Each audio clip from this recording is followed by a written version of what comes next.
ku zauna zo ku saurara ku ji wa'azin da za shi rage azaba lahira.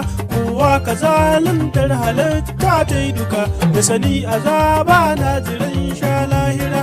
Doki da karfin nan da Allah ya yi masa ya sauƙaƙe mana shi bahaushe wahala. Yara ku lura kuna da laifi ba ku ji satar matsin dudan shi Allah ya hana. Gani batun satar diyan sun zo ake amma a yanzu abun fa duk ya kaura dai. To mutum da rai dauka ake sai a kai shi daji can a kulle shi kadai. Yan uwansa su za a yi kira kudin fansa aka so su kai su kadai. In sun ka kai su ko babu ko da tuntube sai a ba su shi su taho gida su kadai. Amma ko in suka kuskure sai a kar shi sai a hada da su ba magana.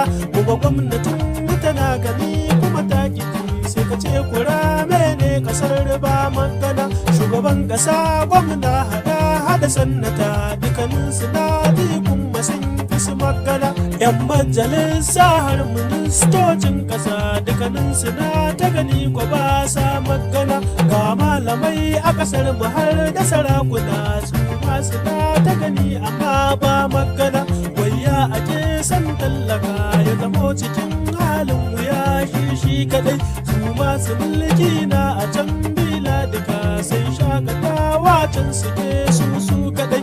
‘Ya'yansu ko na can kasashen duniya sai yin karatu can suke su kadai.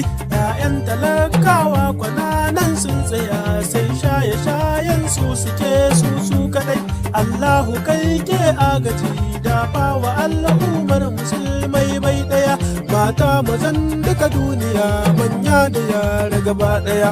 Allah ka shirya shugabannin duniya walau musulmai ko kirista bai daya. Allah ka bai wata laka damar ladabi gun wanda ke mulki a nan duniya. Nigeria to ai kasa ta ce na ce ba za na bar ta na je cikin wata nai zama. To dan Dubai nake dan garin birnin kuka a jihar Katsina jihar mu ce ba gardama.